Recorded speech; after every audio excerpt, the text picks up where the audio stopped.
It's Adam here for PC Monitors, and in this video I'm going to be taking a look at the Dell G2725D. As usual for video, what you see depends on my camera, depends on the processing done by my video editing software and by YouTube, and ultimately, and very importantly, it depends on the screen that you're actually viewing the video on, so it doesn't accurately represent what you'd see in person using the monitor. You'll find a link to additional content in the description of the video, alongside information about how you can support the work that we do. Be aware that liking the video, subscribing to the channel if you haven't already, they are nice ways of showing your support. So this monitor uses a 27-inch IPS panel, more specifically a BOE IPS ADS panel. This has a 2560 by 1440 QHD 1440p resolution and support for up to 180 Hz. So the screen size and resolution combination, it's a popular one, it's quite a common one on the market now. So it gives decent clarity to text and suitably high resolution image content, which will include games as well. And you get a decent amount of desktop real estate, so quite a good, useful amount of workspace. I'm going to look now at the refresh rate supported by the monitor and some associated features. So the monitor supports up to 180 Hz at its native QHD resolution. So the monitor supports DisplayPort 1.4. The monitor supports up to 10 bits per channel at 180 Hz. You've also got adaptive sync support, which means you can use NVIDIA G-Sync compatible, which is what I'm going to be using throughout this review, and also AMD FreeSync. The monitor doesn't support HDR. Via HDMI, you've got up to 144 Hz, and you're limited to 8 bits per channel at 144 Hz. You can use AMD FreeSync via HDMI, but there's no HDMI 2.1 VRR support. That means you can't use VRR on the PS5, and you can't use NVIDIA G-Sync compatible via HDMI. If you want to use a higher bit depth, say 10 bits per channel or potentially 12 bits per channel, although very little content will actually use this, but you can select it at 60 Hz via HDMI at the native resolution. So despite Dell's adventurous and frankly misleading marketing, the model only has HDMI 2.0 capability, as confirmed in the EDID of the monitor, and also by the lack of any G-Sync compatible support via HDMI. There are no HDMI 2.1 features or bandwidth capabilities here. This contrasts with the G2724D, which offered HDMI 2.1 VRR, even though bandwidth was still restricted to HDMI 2.0 levels. Also, be aware that the monitor does not have any 4K UHD downsampling, so it won't accept a 4K signal, in case you're wanting to use that on a games console, for example. And just something else I'm going to add here, it's not entirely related to this section, but it's a good enough place to put it. I noticed that the monitor goes into standby as you'd expect if you shut down your system and no signals detected, but if Windows Power Management turns the screen off due to inactivity, then the backlight remains on and the power LED remains blue, which indicates that it is on, rather than orange to indicate standby. It's a bit odd, and it means that the monitor continues to draw on-state power if Windows tells the screen to switch off due to inactivity. There are no settings in the OSD to correct this behaviour. I'm now on good old Battlefield 5, and I'm going to talk about the scaling capabilities of this screen.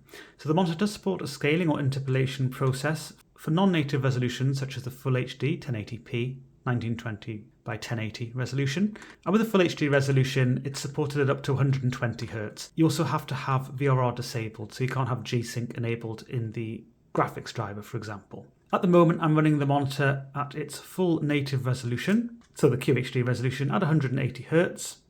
I've got VRR disabled in the graphics driver, so if I set this to Full HD 120 Hz, then it should switch over to using interpolation on the monitor, the scaling process of the monitor.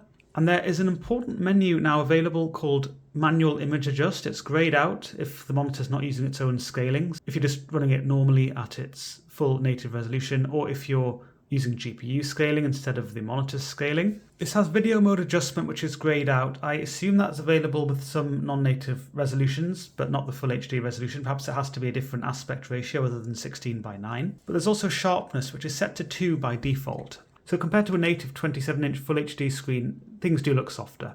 But it's not an obvious super soft look like some screens give. But there's the option to increase that. For example, you could increase it 1 up to 3, and I think overall I prefer how things look there. It does offset that softening quite nicely. Some elements do look a bit over-sharpened, such as the foliage there, and some of the edges in the distance. Yeah, a little bit of over-sharpening, but unless you're sort of pixel peeping and sitting pretty close to the monitor, I think it generally looks decent, as far as you'd expect for the Full HD resolution on a 27-inch screen. I've just set the sharpness back to 2. I'm just going to quickly talk about GPU scaling. So if I increase the refresh rate, I'm going to go all the way up to 180 Hz. I could have just selected 144 as well, but I'm going to just go to 180 Hz. And now it's going to be using GPU scaling. So remember, this is a full HD resolution still. And actually the sharpness is a bit better now. I actually prefer the representation of GPU scaling here. I think it's a little bit better balanced overall compared to the monitor's scaling. The foliage doesn't look over-sharpened in the same way that setting the monitor to 4 would have. 3 does over-sharpen it a little bit, and the GPU scaling also over-sharpens it a little bit. The distant objects, I'd say they look sort of similar to 3 on the monitor. So it depends what elements you're looking at, and I just subjectively slightly prefer GPU scaling in this case. It's not a huge difference, but something to be aware of is that manual image adjust menu is now grayed out. However, whatever you changed the sharpness to before will carry over regardless of that menu being grayed out, and that will include when you're running the monitor again at its full native resolution. So that's really awkward. I've got no idea why they've grayed the menu out. They should have just had a sharpness control which you could control regardless of whether the monitor's scaling was being used or not. I'll try and show this on the video. I'm just testing this out real time, by the way, so I've got no idea what this is going to look like. So at the moment, I'm just showing you what things look like with the full HD GPU scaling. I've now switched over to the monitor's scaling with sharpness set to 2. That's the sharpness set to 4, by the way. I don't know if it looks any different on the video, but definitely to the eye it looks very different. And that's the sharpness set to 0. I think that does look, at least based on the camera preview screen, that does look a lot less sharp now, and you should be able to see that on the video.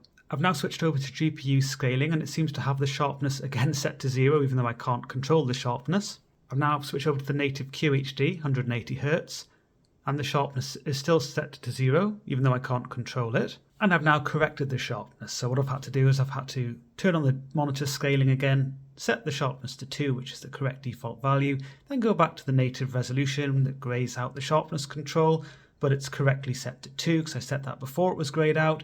It's all very weird and convoluted, and I'm sorry if this wasn't obvious on the video. I've got no idea how this is going to all appear on the video, but I'm going to include this anyway, just to share my frustrations with the fact that this sharpness control isn't just available all the time, and the fact that how you set it up when it is available will affect how the screen looks when it isn't available. I'm now going to explore the external features of the screen. So it has a tilt-only stand, very limited ergonomic flexibility there. At the bottom of the monitor, that sits around 83mm or 3.27 inches above the desk surface, with the top of the monitor 450mm or 17.72 inches above the desk surface. So for me, it sits quite low down. More on that a little bit later. And the overall build as well, it's pretty plasticky, basic matte plastic design. The stand base, it does have a little bit of weight to it. It has a metal weight plate beneath it. So the monitor doesn't feel super lightweight or super tippy in that respect, but still a very basic construction. The top and side bezels have a dual stage design, which means there is a panel border flush with the rest of the screen, and that blends in nicely when the screen's switched off. It's more visible when the screen is switched on, as you see elsewhere in the review. And then there is a thin, hard plastic outer part to the bezel. Oh, and the depth of the stand, it's also worth mentioning. So it's around 250mm or 9.84 inches deep, according to my measurements. The screen surface, that is what I would classify as a relatively light matte anti-glare screen surface.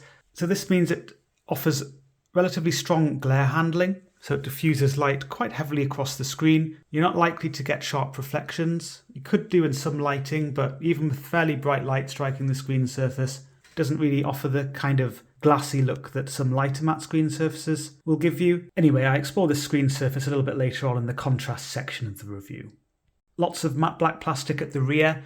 The stand attaches towards the bottom, but there are 100 by 100mm VESA holes for alternative mounting if you find the included stand too restrictive. There's the power button and OSD controls there as well, so that at the back of the screen towards the right side if you're viewing the screen from in front. There's a case slot and a basic array of ports which face downwards, so you've got an AC power input. The monitor has an internal power converter. Then you've got two HDMI 2.0 ports, DisplayPort 1.4 and a 3.5mm headphone jack. There are no integrated speakers on this model. Before moving on with the rest of the review, I'd like to talk about dynamic interlace pattern artifacts, or what some users will call inversion artifacts or scan lines. Some shades can appear to break up into an interlaced pattern of vertical lines of a brighter and darker variant of the intended shade, and these appear to move as you scan your eyes across the screen or observe motion. This image captures the effect on another monitor, although they're observed in a similar fashion in this case. Just remember that the effect is dynamic, as I just described in practice, but there were fine interlaced vertical lines. These were only really noticeable at relatively low refresh rates, such as 60 Hz, or at least double-digit refresh rates, depending on sensitivity. I wouldn't say they were particularly extreme, even there, as far as such artifacts go. They were faint by 120 Hz and difficult or impossible to see at relatively high refresh rates, especially at or approaching the maximum 180 Hz refresh rate of the monitor. They were observed in a similar fashion regardless of VRR variable refresh rate technologies being used, and regardless of the overdrive setting. Not everyone will find them bothersome or necessarily notice them at all, even at lower refresh rates, but I do think they're worth pointing out as I know some people are sensitive to these kind of artifacts. This macro photograph here shows the subpixel layout of the screen. It's a standard red, green, blue subpixel layout, RGB stripe. You don't have to run through the ClearType wizard as a Windows user, although you might wish to run through this just to adjust according to your own preferences. But either way, I have no specific subpixel related concerns with sharpness or text clarity on this monitor. Moving on now to the calibration of the monitor. This table here shows various monitor settings tested, the central average gamma recorded using a calibrite colorimeter, and the white point recorded using a data color colorimeter. So you see here out of the box, the gamma 2.31, so a little bit high on average, and the white point 6549K with a green push, so not too bad overall. I show a few other settings, so comfort view and color adjust warm. These are the two low blue light settings of the monitor. The difference here is that the comfort view setting doesn't reduce the green channel, it maintains a strong green channel while significantly reducing the blue channel. So that does give you a warmer look to the image and it does reduce the blue light output, but it also gives a greenish yellow look to things, which is visually quite unpleasant in my opinion. Whereas the warm setting, it's really an equally effective low blue light setting, or nearly as effective, but it doesn't give that strong green or greenish yellow tint to the image. With color adjust user color, with all of the color channels at their neutral position, you get 6672K with a green push. So for my test settings, I made a few adjustments and you can see them in the second table there.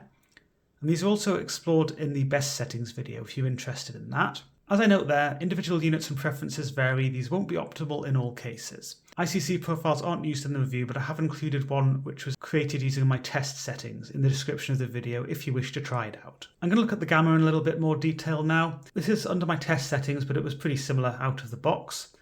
So you'll see that on average it's not too bad, although it is a bit higher than it should be on average, but sometimes it's lower, so it's a bit of a wonky curve. The best gamma tracking was actually for the brightest shade recorded. So the x-axis shows a percentage grey. So 98% grey is a very bright shade, 2% grey is a very dark shade, and everything in between that which is measured. So for 2% grey, which is the darkest shade measured, the gamma is actually under 1.9. So that means that there is a bit of an uplift for some very dark shades, but I would say that this uplift isn't extreme and it isn't widespread enough to give the kind of obvious uplift as you would get with sRGB gamma tracking specifically, where there's a purposeful kink in the gamma curve for dark shades which gives this uplifted look, and that's intentional. So none of that going on here, even though some dark shades are brighter than they should be, and some other shades in general, some are brighter than they should be, some are somewhat darker than they should be. Not great gamma tracking if you're looking for absolute 2.2 accuracy, but for general purpose use, not terrible either. At this point, I'd usually look at the sRGB color accuracy using an sRGB emulation setting on the monitor, but there isn't one in this case, so I'm not going to be doing that. Moving on to the contrast and brightness performance, this table shows measured white luminance and black luminance values recorded using a calibrite colorimeter, as well as a calculated contrast ratio. So this is actually quite impressive performance for an IPS model, one that's not sort of IPS black or a similar technology, just a regular IPS panel. I wouldn't say the brightness adjustment range is incredible. It goes reasonably bright, 405 nits maximum recorded here. But the minimum 87 nits, a little bit brighter than some people would like. If you're quite sensitive to brightness, this is going to be a bit on the high side. Most users will set the monitor somewhere around 100 to 200 nits, although people will have some preferences either side, so it'll fit for most people but not everyone. But with a contrast ratio of just shy of 1500 to 1 under my test settings, and a maximum recorded of 1620 to 1, again this is really very impressive for a sort of regular IPS panel. So how does this all work out in practice? I'm on Shadow of the Tomb Raider, so I'm going to give some in-game examples of the contrast experience. It isn't all about the static contrast ratio, although that is important. You also have to consider that You can see quite a bit of IPS glow in places. There's a moderate amount on this monitor. You can see it towards the corners of the screen. It lightens things up and it eats away at detail. This is something which is brought out more strongly if using a high brightness setting on the monitor, if you're sitting closer to the monitor. And also if your unit has some issues with backlight bleed or clouding. Mine does have a moderate amount of that towards the top and bottom corners on the left side. So that does bring out some of this IPS glow more strongly. And considering that the 1500-ish static contrast ratio is hardly incredible, if you compare it to a VA LCD, a good VA LCD will be at least double that. And OLEDs, of course, are in a completely different league, so the representation of these darker shades is really quite poor on this IPS model compared to that. Certainly if you're sitting in a dark room as I am now, you're not going to have an amazing experience in terms of depth and atmosphere. And also when you're looking at some of these medium shades, they don't have quite the same solidity and inkiness that you'd see on a VA model or certainly an OLED monitor. But there is a bit of an advantage when you compare this to an IPS model with 1000 to 1 or so contrast ratio or below. It's actually the same in terms of the black depth as well. It does have an edge. So it's certainly not bad for an IPS model. It's just when you're comparing it to other panel technologies. I've introduced a bit of light into the room. It's not exactly a bright day today, so it's not a super bright look to things, but it just takes the edge off the less than incredible static contrast ratio, and also the IPS glow is just less noticeable now. If I introduce more light into the room that's actually uncontrolled, you can now see the glare handling characteristics of the screen. It does diffuse glare heavily across the screen, so there isn't a sharp glassy reflection there, but it is diffused quite heavily across the screen, and there is of course a big glare patch just because that is strong direct light there, and that is the characteristic of what I would call a relatively light or perhaps medium matte anti-glare finish to the screen surface, so it does offer pretty good glare handling. But yes, because the ambient light is diffused across the screen, it does compete with the image and it does sort of haze things up a bit. A few other characteristics to consider with this screen surface. It does have a bit of layering in front of the image, certainly more than you'd see on lighter matte screen surfaces and definitely glossy screen surfaces, but if I consider that and the graininess or how grainy the image appears, it actually has a reasonably smooth appearance for a matte anti-glare screen surface. There isn't an obvious sandy look to things. It does look smoother than that, but there's a bit of graininess. It's what I describe as a light misty graininess though. So overall, I think many people will get on with the overall characteristics of this monitor if you're into matte screen surfaces but still don't like too much graininess. But of course, when it comes to screen surfaces, everyone will have their own preferences, with certain aspects of a given screen surface being potentially more appealing than others. And now on Lagom.nl and the tests for viewing angles, I'm going to talk a little bit about colour consistency on the monitor. So that is describing how shades may shift when you compare the centre of the screen to other areas of the screen. The Lagom text test, that appears a reasonably well blended grey throughout the screen with a slightly more saturated green look to things towards the peripheral regions. So this indicates, at least based on this test, a reasonably low viewing angle dependency to the gamma curve of the monitor, but it does depend on your viewing position. I'll come on to this very shortly. Next, you've got the purple block, and this appears weird as heck on the video. No idea why. It appears to be a big, giant pink ball in the middle. It looks a sort of bluish purple for the peripheral regions. To the eye, it doesn't look like this, although with this model, from a regular viewing position, so I sit around 70 centimeters from the screen, I do see a bit of vignetting towards the extreme edges of the screen, and actually to me it looks more pink there, so it's kind of the inverse of what it shows on the video. Absolutely bizarre.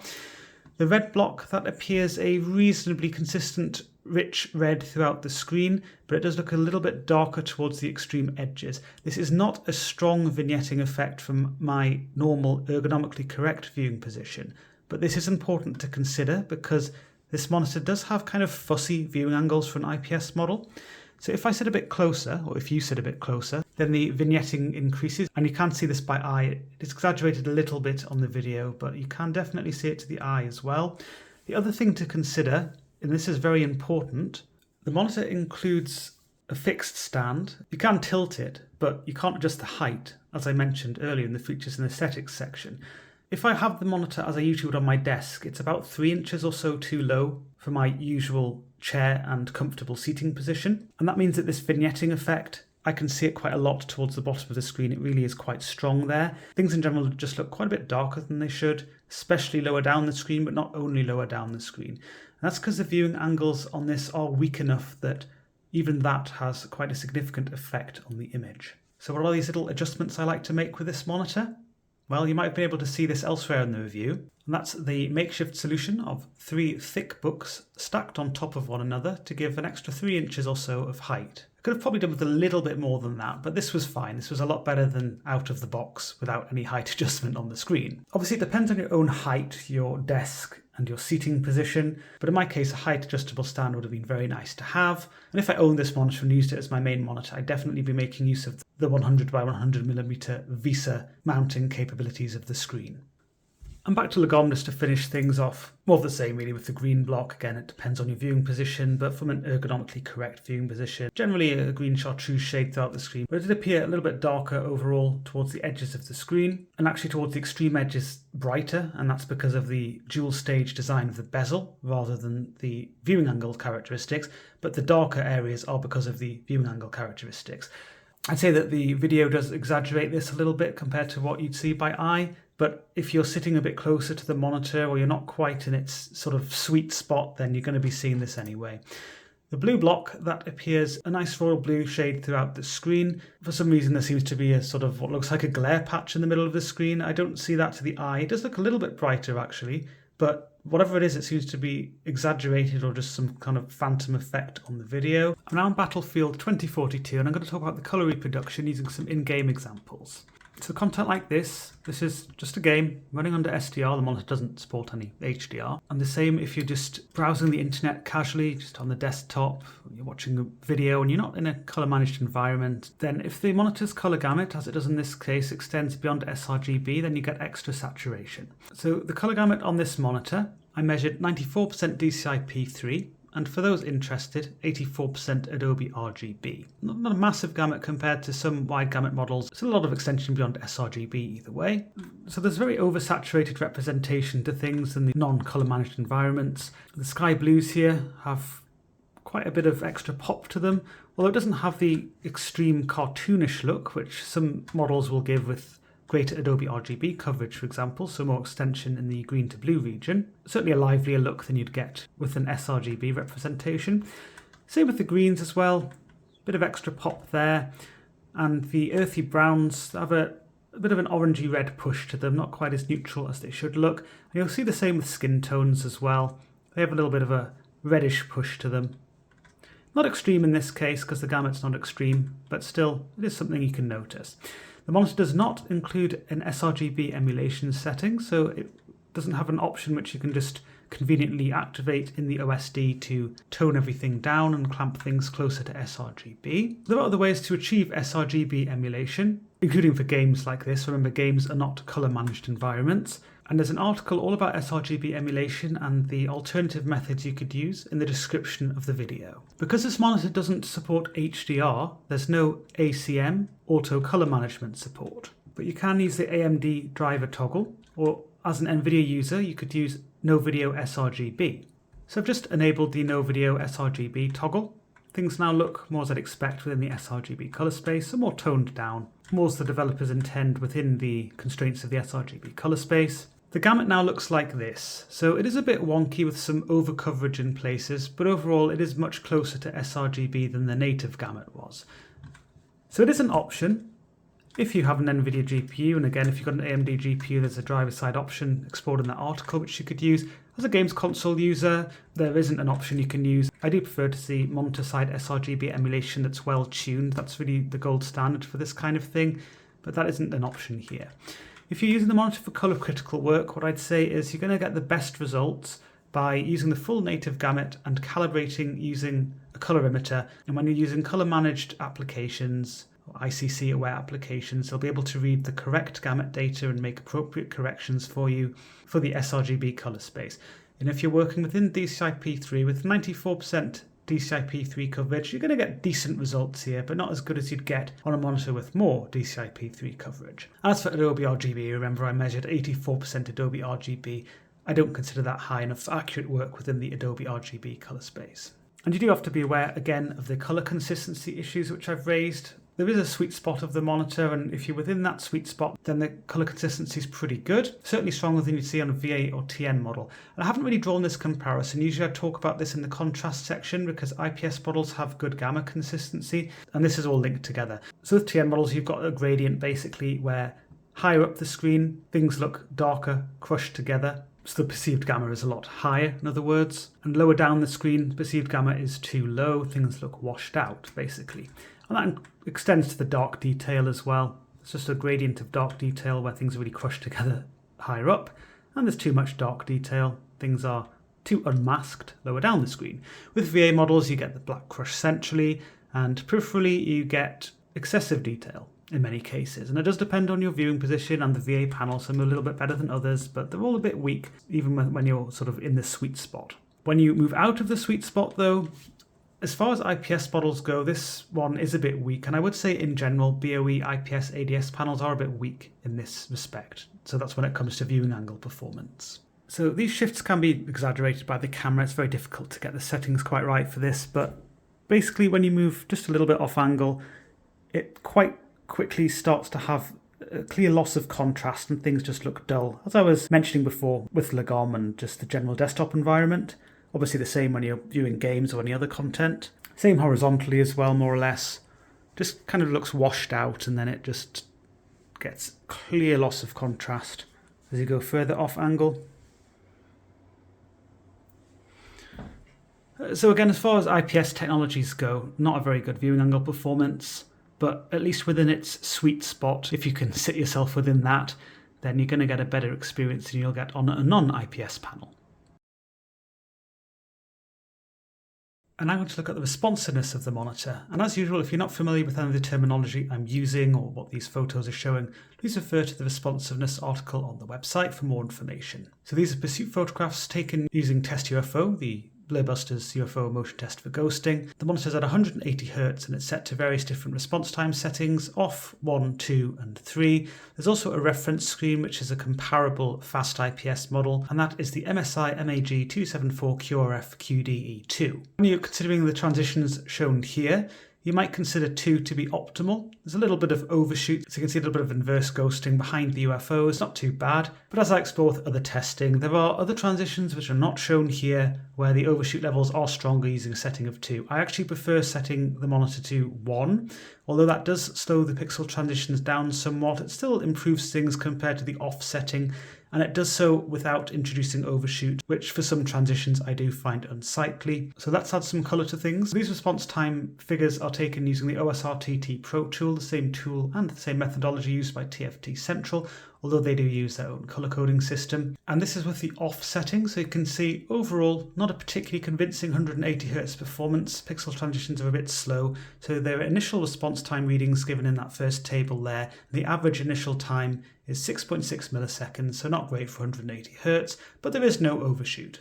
Using my preferred setting of 1 with the overdrive, the average initial time drops from 6.6 milliseconds to 6.02 milliseconds, so not exactly an astronomical difference, but still a bit of an improvement. Again, there's no recorded overshoot. I think it's interesting to compare this to the MSI using my preferred setting on that. So the average initial time on that model is 4.9 milliseconds.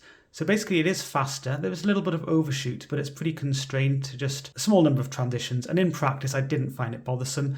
So I was happy to use the fast setting on the MSI, whereas on the Dell I like to stick to 1, and that was a setting I like to use, although I would have preferred a little bit more acceleration. But unfortunately the setting of 2 on the Dell, that was just a bit too strong in terms of overshoot for me. So you can see for some of the transitions measured here, there's actually red and orangey red, and just quite a bit of orange actually in places for the overshoot, and that did translate to visual overshoot, which I found quite distracting and annoying, so I didn't like this setting personally. Some people might like it, they might find it fine, and that's okay. If you don't mind a bit of moderate to strong overshoot in places, then this setting might be okay for you. And it does improve the pixel response speed, so you go from 6.02 milliseconds to 3.86 milliseconds, so that is a significant improvement. There are still some issues when you're looking at shades which end up at 0, which is black, or more broadly where some very dark shades are involved in the transition. So you get a maximum of 10, which is significantly below the average of 3.86 milliseconds. So even when you remove the overshoot from the equation, not a perfect performance. Setting the overdrive to 3 bumps things up further. You can see a lot of widespread overshoot. Even so, interestingly, you will see that instead of 10 milliseconds for the slowest transition, it's now 8.6 milliseconds,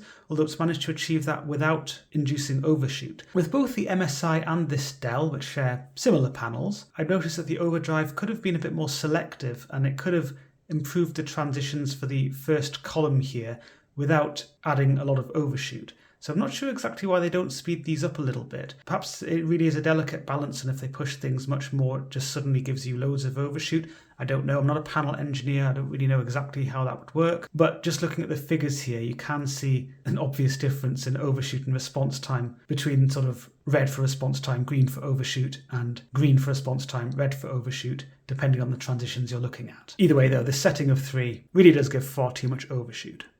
And now on Battlefield 5 again, I'm just going to talk a little bit about how it feels in-game and what it looks like in-game. So the 180 Hz, 180 FPS experience, I'm getting a nice solid 180 frames a second or so at the moment. I said also because I saw it sometimes drops just a little bit below that. Things aren't perfect, but close enough to 180 frames a second. And with this, it not only gives you some advantages in terms of reducing perceived blur, again, refer to that article if you don't know what I'm talking about here, but also in terms of improving your connected feel, which really just describes the precision and the fluidity you feel when you interact with the game world. That's also something where input lag is important, and on this model I measured 1.92 milliseconds of input lag. So that's a very nice low level of input lag. There's not a significant signal delay to interrupt the experience there. Now remember, I'm using my preferred overdrive setting now of 1 on the monitor. I've been using a lot of OLEDs recently at a similar refresh rate, and yeah, I mean, there is definitely quite a bit of extra powdery trailing on this model. And it just makes little details like the sort of brickwork here appear less defined during movement than it could. However, things are just in general dramatically better than I've seen in pretty much any VA model, and also some slower IPS models. If I compare this to the MSI, and again, just to let the figures do the talking there, the Dell is a little bit slower, but it's not a massive difference. I'd say the overall experience, even if you did sort of side-by-side testing, I don't think you'd find it a massive difference, but some people would slightly prefer the MSI because it is a little bit faster. I switched over to a response time setting of 2, and it does decrease the powdery trailing, and unfortunately it's very difficult to capture the overshoot accurately in a video, but I can see it. It's quite widespread actually around the stonework here with the sky in the background. There is a bright, colourful fringe, which is brighter than the background and stands out for that reason. I find it pretty eye-catching. Again, it's probably not going to be captured well on the video, and I'm sorry about that. Around the foliage there as well, that might come across a little bit better on the video, perhaps. Around the flag. So yeah, it's really very widespread in this scene, actually. I'm on another scene on Battlefield 5. This one has a lot of high contrast transitions, so a lot of transitions which involve very dark shades with brighter backgrounds and a range of medium shades in the background, and some bright shades with sort of medium backgrounds as well. Just a broad range of transitions, lots of contrasting shades.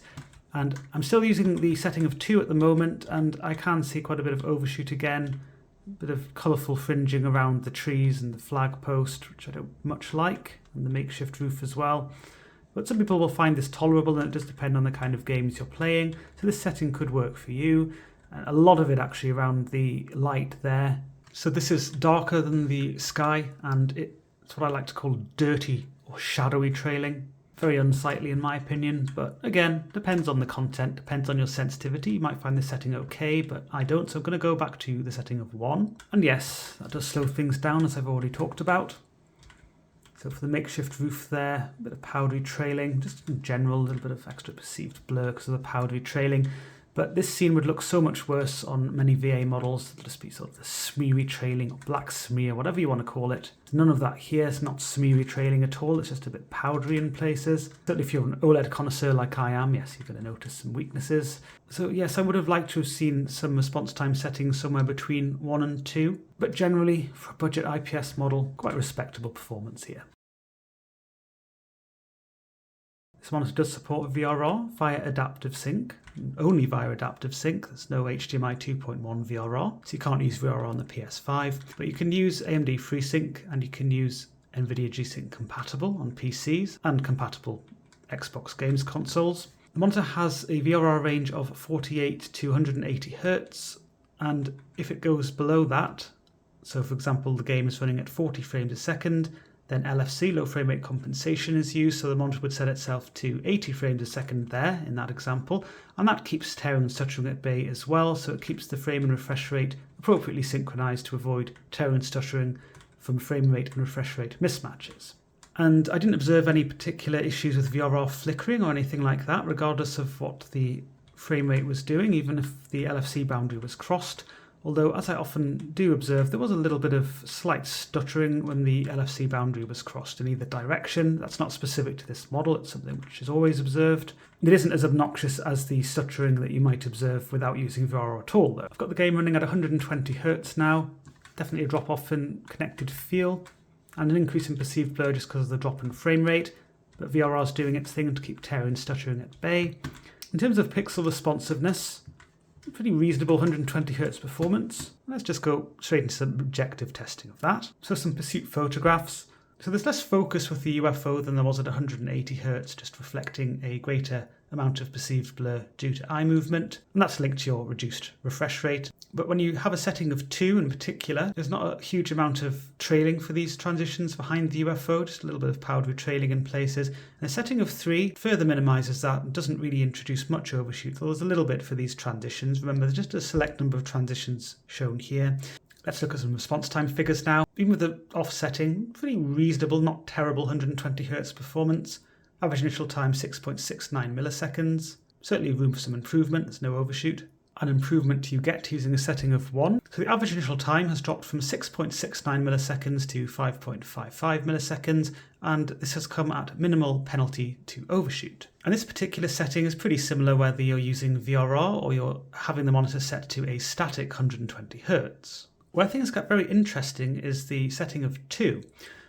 So if you have a static refresh rate, so you've set the monitor to 120 Hz, and that's shown at the top, that's very different to if 120 Hz is achieved under VRR. So let's say you've got the monitor set to 180 Hz, but your frame rate dips to 120 frames a second. That's shown at the bottom. So at the top, the average initial time is 5.74 milliseconds. This is actually slightly slower than the 5.55 milliseconds using the setting of 1. I mean, it's probably within the margin of error of the test, really. It's basically a similar performance.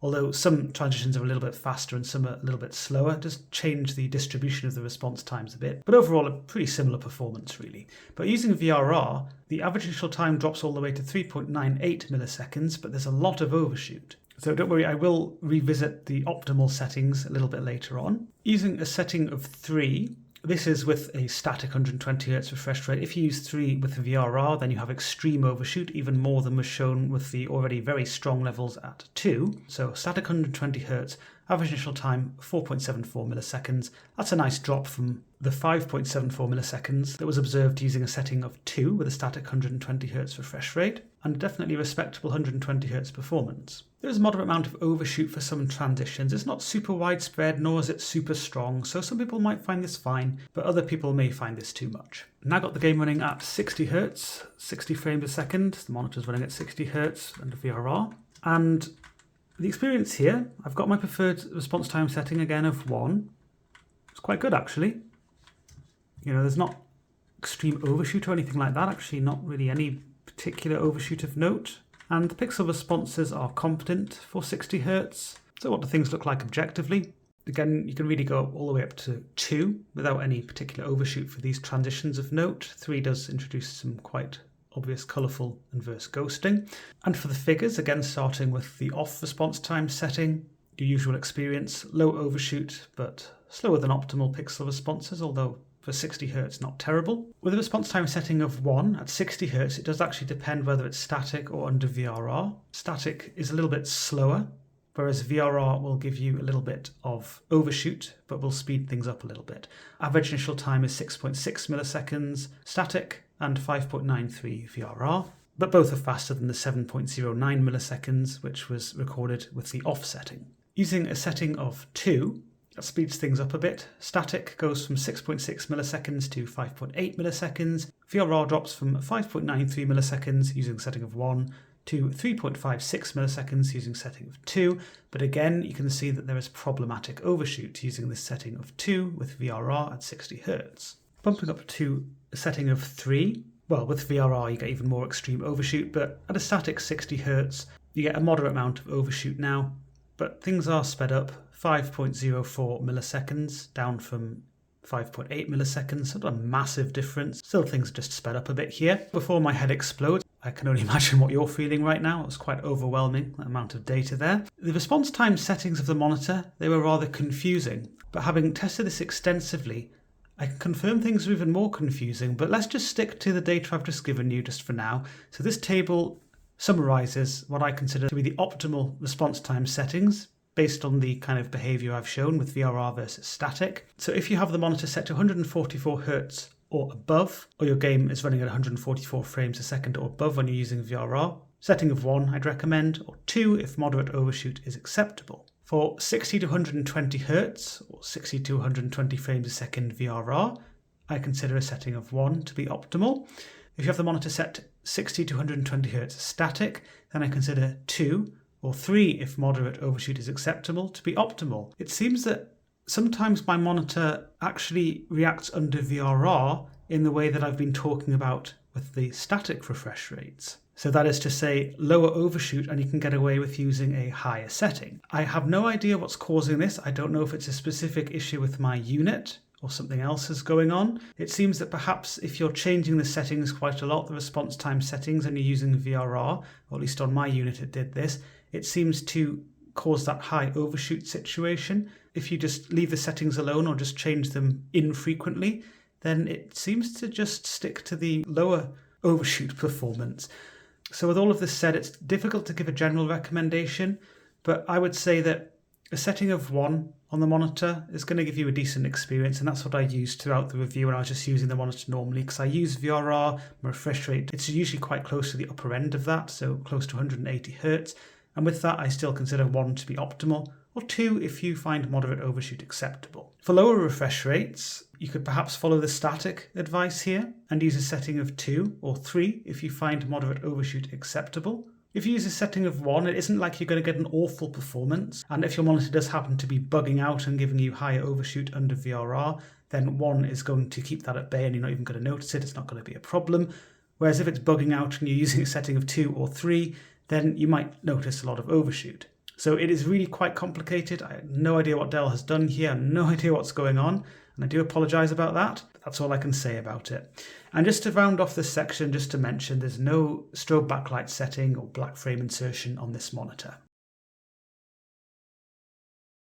To wrap up then, quite mixed feelings about the monitor overall. The build didn't really inspire me, the build quality, quite plasticky, and the fixed stand wasn't ideal. I would have really liked some height adjustment. I had to use some books, you can see them there, for most of the review to get enough height on the monitor. Could have used a nice VESA compatible stand, but didn't have one because I don't usually have to use that kind of thing when I'm reviewing monitors. The BOE IPS ADS panel, overall it performs pretty well, so it gives you a nice strong contrast, good static contrast for the panel type, but there was a moderate amount of IPS glow, and my unit did have a few issues with clouding, which should exacerbate the IPS glow a little bit. So although the static contrast was strong, the perceived contrast experience was sort of okay, better in some respects than many IPS models. But either way, this is still very much an IPS level performance. 1500 to 1 or so static contrast isn't stellar. It's not incredible. It's not VA level or up to the levels of a good VA panel, and it really isn't comparable to an OLED monitor. Of course, you can offset it by making sure you have good lighting in the room, or if your room is a bit on the dim side, then consider some bias lighting, some light behind the monitor. It can help improve the perceived contrast. In terms of colour reproduction, quite a wide gamut, but not super wide, so it did give a lot of extra vibrancy, extra saturation. There was no sRGB setting on the monitor to offset that and clamp things closer to sRGB.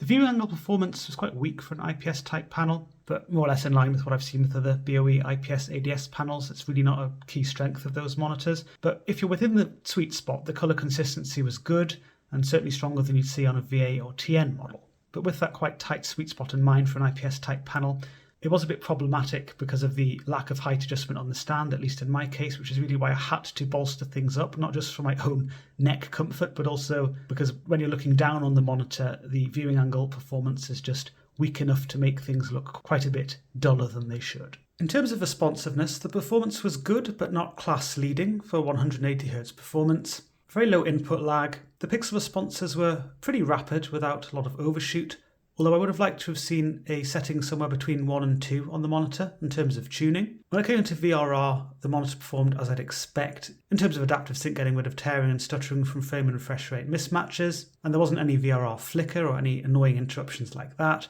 The pixel response tuning was quite weird in the sense that sometimes my unit seemed to use much more aggressive overdrive with some of the settings, sometimes it used less aggressive overdrive, and that's with a given response time setting, so it made it kind of a bit difficult to optimize in that respect.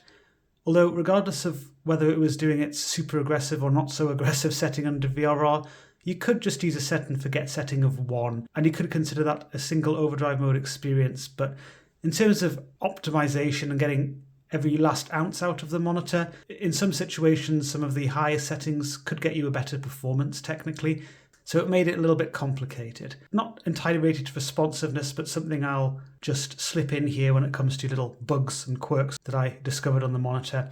The monitor didn't shut off its backlight when Windows told it to go to sleep, but it did when the PC was shut down completely. And the screen seems to have a sharpness setting which is only available if it's using scaling or interpolation, and if you adjust that when it is using scaling, so let's say you were using scaling for full HD, you wanted to sharpen things up, when you then go back to a setting which doesn't have that control active, it still pays attention to whatever setting you'd selected, which is a really stupid way of doing things. It really should have had the setting just unlocked all the time. So yeah, quite mixed thoughts overall. There are many models in the 27-inch QHD IPS medium refresh space. That was quite a mouthful. One I've recommended for a while now is the MSI MAG274QRF-QDE2, which was also referenced in this review.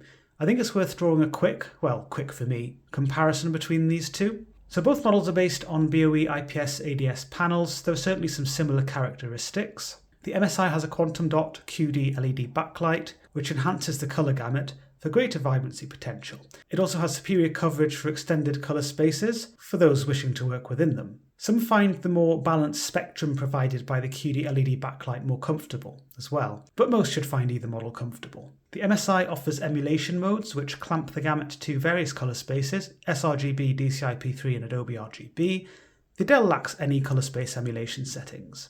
Doesn't even have an sRGB mode. Both models offer similar contrast in practice, as well as having a similar, relatively light matte anti-glare screen surface.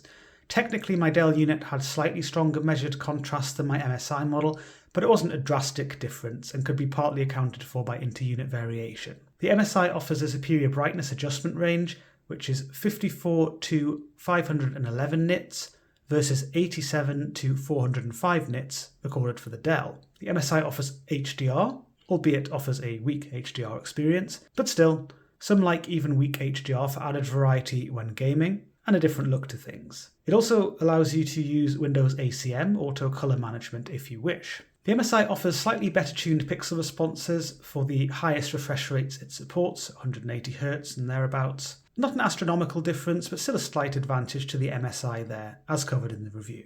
It also offers a strobe backlight or MPRT setting, which the Dell lacks. The MSI has a far more comprehensive and more intuitively controlled OSD, on-screen display, including various settings to adjust things like dark visibility and sharpness, which isn't just tied to when you're using scaling on the monitor. It also has on-screen aids such as FPS counters and crosshairs. The MSI offers superior ergonomic flexibility, with the Dell sitting too low for me personally using its fixed stand.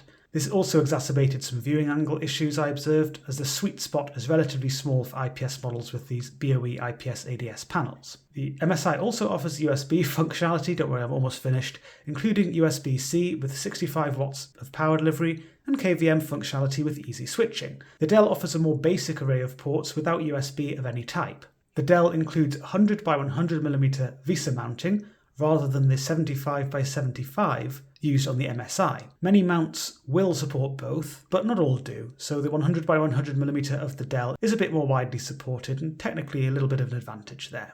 So overall, I do feel that the MSI is the superior monitor, but the trump card for the Dell is that it's the cheaper option, regularly on sale for under $200 and sometimes closer to $150, or for $150 of your Great British Sterling. The MSI is generally closer to $250 or £250, so when considering the price to performance ratio offered by the Dell, I still think it has its place when you're on a tight budget. But if you do want to stick to the Dell brand, which I do understand, and you want a few more features and perhaps a height adjustable stand, for example, perhaps you want to use HDMI 2.1 VRR on the PS5, or you want to use VRR on the PS5, then you could consider the slightly older Dell G2725D, which will suit in that respect.